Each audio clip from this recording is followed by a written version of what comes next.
Let's go.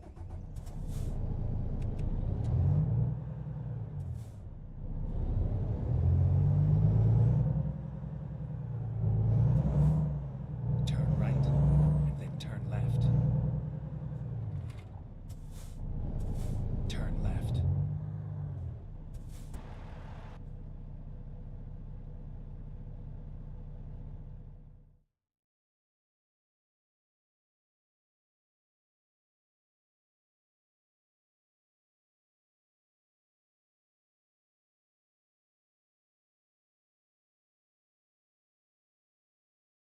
Publish a new video, the algorithm will test it with a few different audience profiles that are likely to enjoy your videos.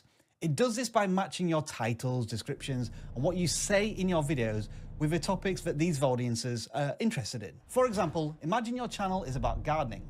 If you post a video about 5 easy plants for beginners, the algorithm will test it with viewers who've shown interest in gardening or home improvement topics. But here's the critical part. The algorithm will only push your video further if it performs well with these initial test audiences. It determines this based on factors like watch time, engagement, click-through rate, whether previous viewers of your content are returning to watch this new video. This is why maintaining a channel niche is crucial. When you constantly make videos for the same type of viewer, you get better at satisfying that audience.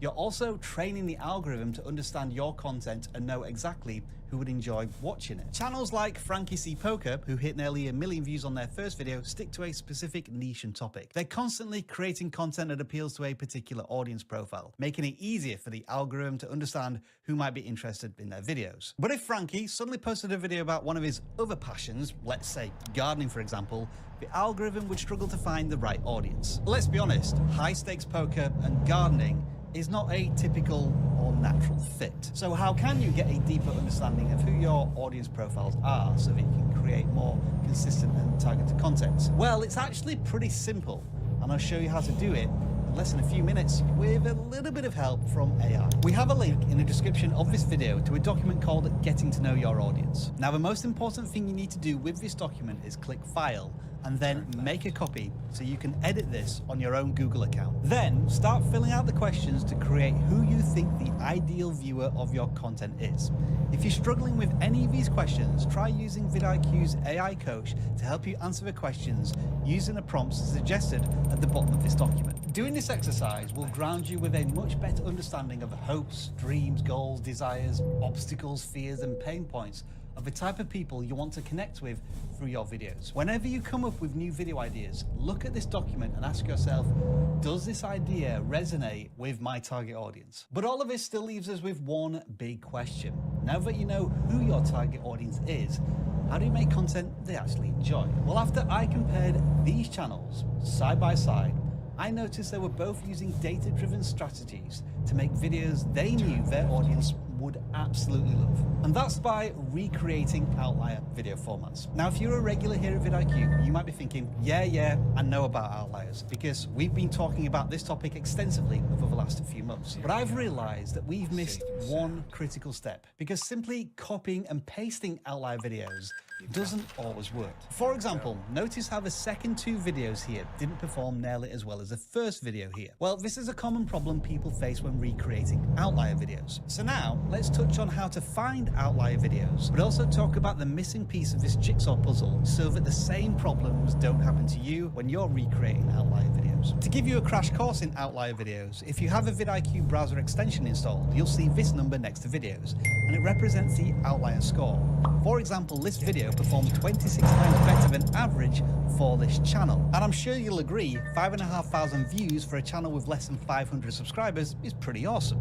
And if you want to do a deep dive search, you can use the outlier tool in vidIQ's web app to search for a topic, and then it will list video after video after video that's a proven outlier for a YouTube channel. There is of course a link in the description to use these tools should you want to try them yourself.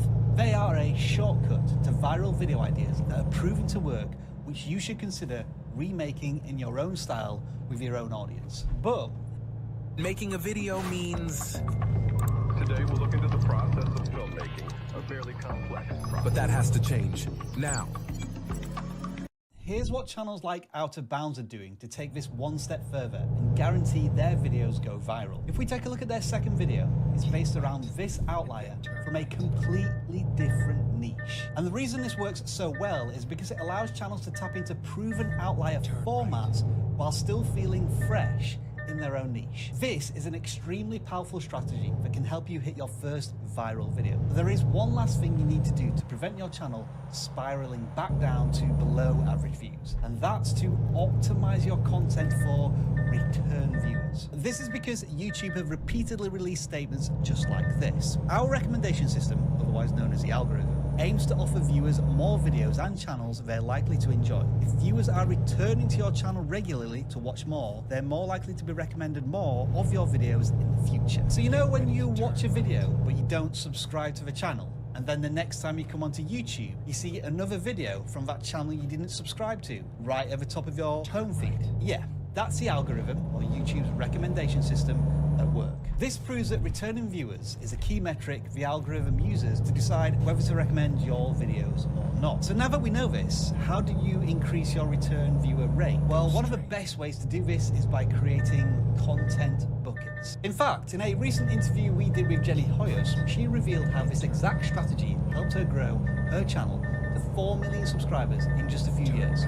So I'll let her explain how they work. Buckets is probably like 90% of like creating returning viewers. So buckets are repeatable formats, and I try to keep mine very similar titled. So for example, my bucket would be $1 fast food item versus restaurant. So it would be like $1 burrito, $1 boba, $1 everything basically. And because everything is titled and structured and formatted and the video is very similar, like all the videos are metadatedly linked. YouTube can easily be like, oh, the viewer liked when she made $1 pizza. Oh, they're gonna like when she makes a $1 sandwich or a $1 burger. It's very easy for YouTube to understand what your viewer is gonna wanna watch next. So the goal with returning viewers is to make videos that your viewer is probably going to watch next, and you do that through structure, format, and metadata, such as title. If you're uploading once a week, I think 2 to 4 buckets is really reasonable. So basically what Jenny is saying is that there are certain types of videos that will consistently perform well on your channel. Your job is to find these formats and then repeat them as many times as possible until they stop performing. For example, let's take a look at this channel. They have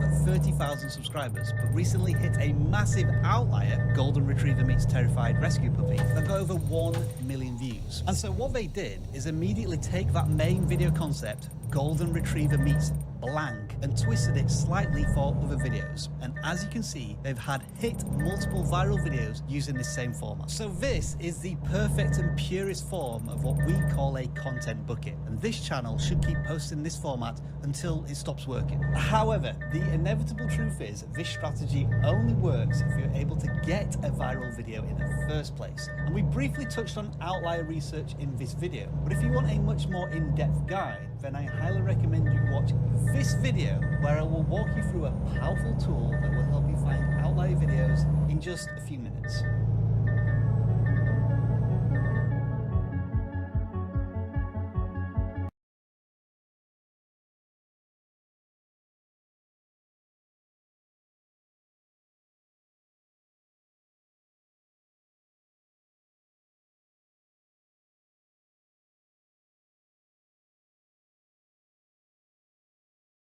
So like, I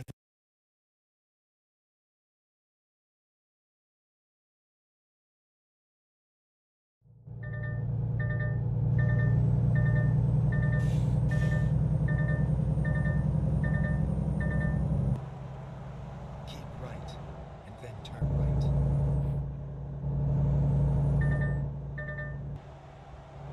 Turn right.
Come on, there's a job to do.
يترك انطباعاً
Every YouTube short I upload, I get millions of views and make hundreds of dollars. And I want the same for you. So I've transformed all of my YouTube short experience into one viral framework. And we start with the most important step, which is to select a niche. Selecting a low performing niche is by far the most common mistake I see beginners make. Do not start creating funny football moments, wholesome shorts with AI voiceovers. Would you rather shorts, life-saving hacks, or any niche that is considered popular right now? Because if you make shorts in these saturated niches, you will get 0 views because there are so many duplicates. Don't get me wrong though, sometimes you can get very lucky, but we don't want luck on our side. We want to be calculated and guaranteed to go viral when we press upload. And to do this, you need to select a niche by using one of the following 3 options. And the first option is niche arbitrage. This is where you pull an existing viral niche from another platform that is currently not on YouTube Shorts. And I use this option for my recent channel, Ultras. I found an existing viral niche on TikTok, and when I started making the content and posted it to YouTube,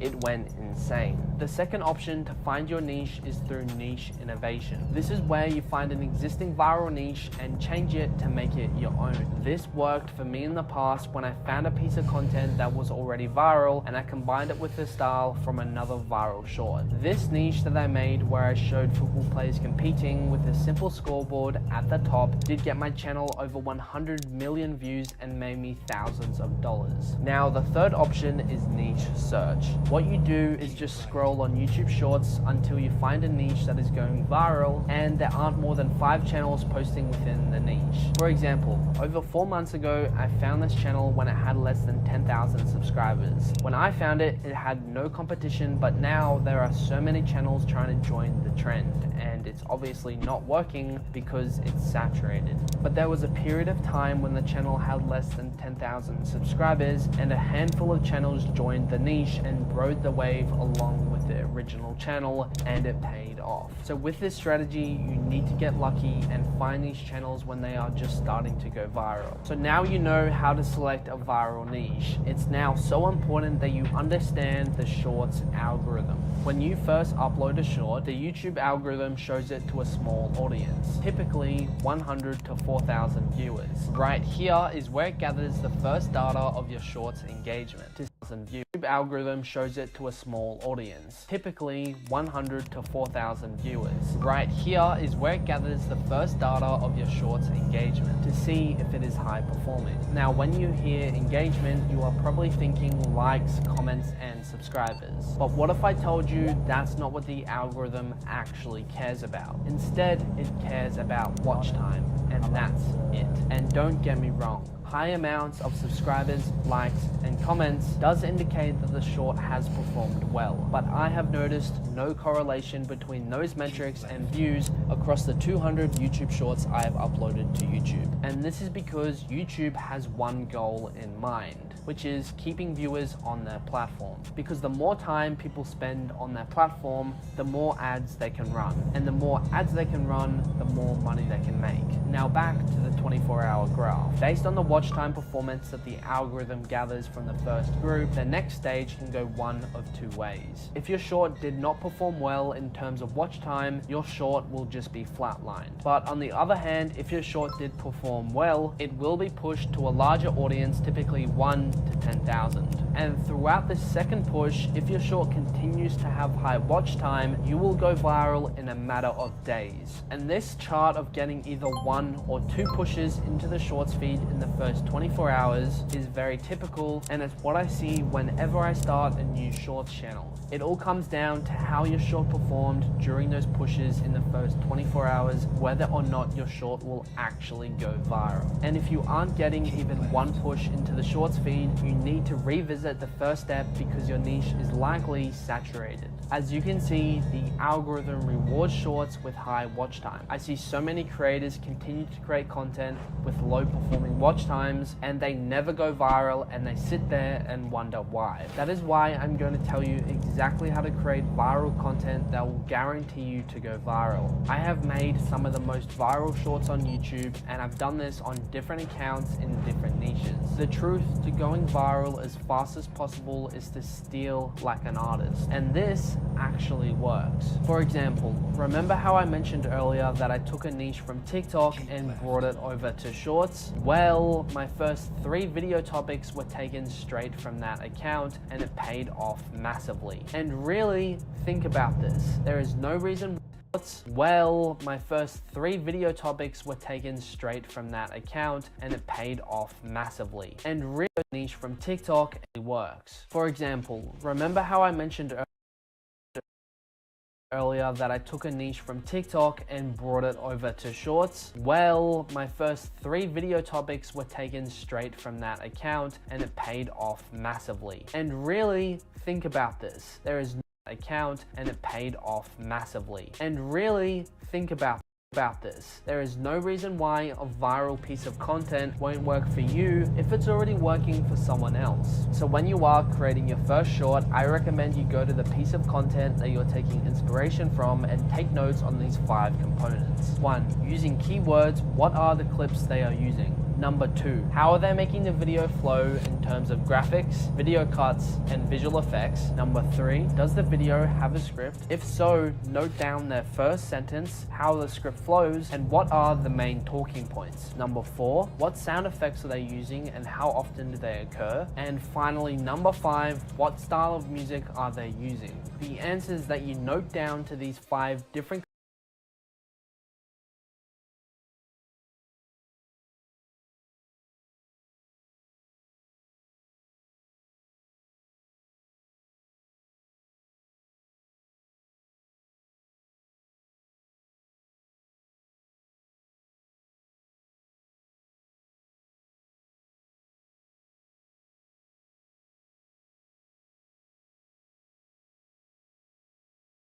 components will become your blueprint to create your first short. I need to be clear though with this strategy. I am not telling you to copy a creator's content word for word. You should take these notes to go off on your own and create your own short. And my most important rule that you need to follow when you're creating your first short is to create the longest short possible, which is 59 seconds. And trust me on this lesson because I learned about this the hard way. Before I went viral with over 69 million views on one short, I uploaded over 117 shorts that were all on average 15 seconds in length.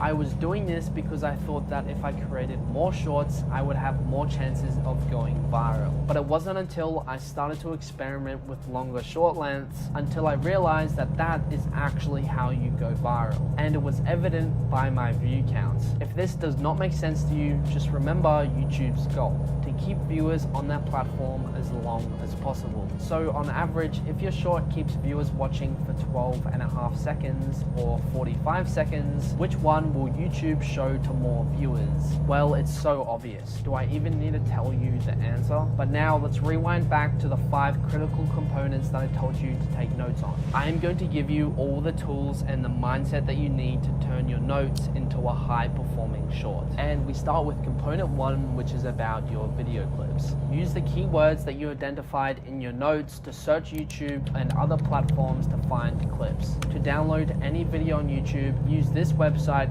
Cobalt. It's free and it won't spam you with ads, and it works flawlessly. And to download any TikTok video, I recommend this Google Chrome extension, which makes the downloading process so fast for TikToks. Moving on to component 2, which is video flow. Based on the notes you took, try replicate that video style. If it has fast-paced editing with graphics and cuts every 3 seconds, do the same, because chances are they're targeting a specific audience that requires that amount of edits to stay engaged. To actually edit your videos, I do recommend using CapCut if you want a free editor. But if you have the money to invest, I do recommend Adobe Premiere Pro. Component 3 is the voiceover. To analyze their script in detail, I do recommend going to a script downloader to download their script in text form. Pay careful attention to the first sentence that you noted, because that is the hook, and it's very important that we get it right. So try take inspiration from exactly how they did it. And just like the hook,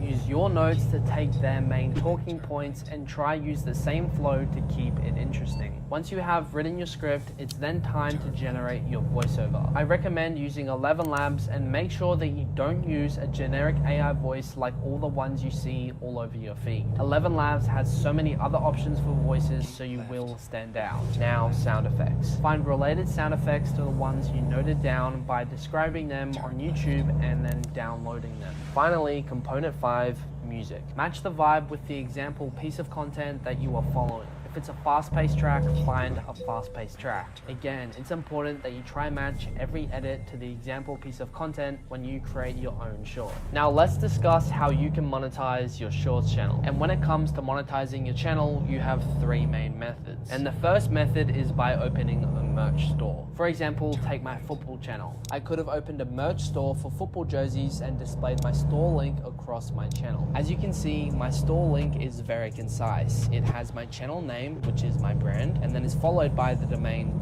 .store, which tells the world that I'm selling something here. It's not some long link that has no value. And .store domains is today's sponsor. This is something that Dude Perfect, Zach King, and so many other creators use to sell their merch. A .store domain helps you sell more by achieving 87% more traffic and 2 times more search visibility. Get your custom name on a .store domain today for 99 cents using my link listed on screen and linked below. And don't forget to use my code JACK99. Now for the second method of monetizing your shorts channel, which is ad revenue. To earn from ads, you need to join the YouTube Partner Program, which requires you to gain 10 million views and 1,000 subscribers in a 90-day period. And then once you're into the program, you get paid a rate for every 1,000 views you get, which is called your RPM. My RPM across my different channels has been as low as 1 cent all the way up to 5 cents. It really just depends on your audience. Something that I need to make you aware of is the reused content policy. This policy is there to ensure that any content that does not have value add editing is not monetizable. This means that you cannot download podcast clips and just add gameplay and subtitles, because that is not value add editing. My football channel in the past did get demonetized because I was not value add editing, and it was earning quite a lot of money at the time. So it's important that you do keep this policy in your mind when you are creating content. But if you followed the 3 methods I mentioned earlier about finding your niche, you should have no issues with this policy. Any questions about this policy though, I will answer them in the comment section below. Now the third method of monetizing your shorts channel is by opening a long form channel.